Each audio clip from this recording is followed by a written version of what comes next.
আসসালামু আলাইকুম ওয়া রাহমাতুল্লাহি ওয়া বারাকাতুহু। আজকের বিশেষ বিশেষ খবর পড়ছি আমি জাহিদ।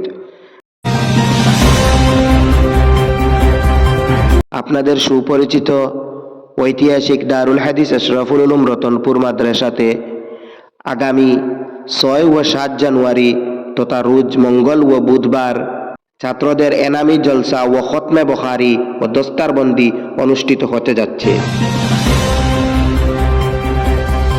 উক্ত জলসায় প্রথম দিনে সভাপতিত্ব করিবেন হযরত মাওলানা মুফতি আলী আহমদ আল কাসিমি সাহেব, প্রধান শিক্ষক অত্র মাদ্রাসা, ও দ্বিতীয় দিনে সভাপতিত্ব করিবেন হযরত মাওলানা মুফতি আইয়ুব আলী আল কাসিমি সাহেব, শেখুল হাদিস অত্র মাদ্রাসা।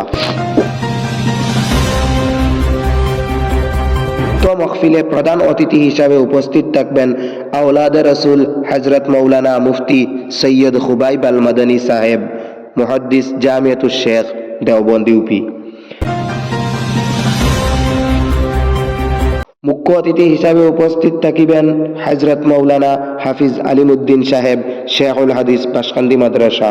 বিশিষ্ট অতিথি হিসাবে উপস্থিত থাকিবেন হযরত মাওলানা মুফতি রকিবুল ইসলাম আল কাসিমি সাহেব, গোয়ালপাড়া। বিশিষ্ট অতিথি হিসাবে উপস্থিত থেকে ওয়াজ ফরমাইবেন হযরত মাওলানা মনিরুল ইসলাম সাহেব, কলকাতা।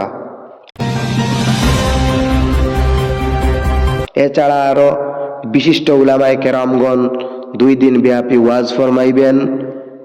আপনাদের সবার সাহায্য ও সহযোগিতা ও উপস্থিতি একান্ত কাম্য ও জরুরি, এবং দয়া করে শেয়ার করিয়া সবাইকে জানার এবং শোনার সুযোগ করে দিবেন, এই আকুল আবেদন।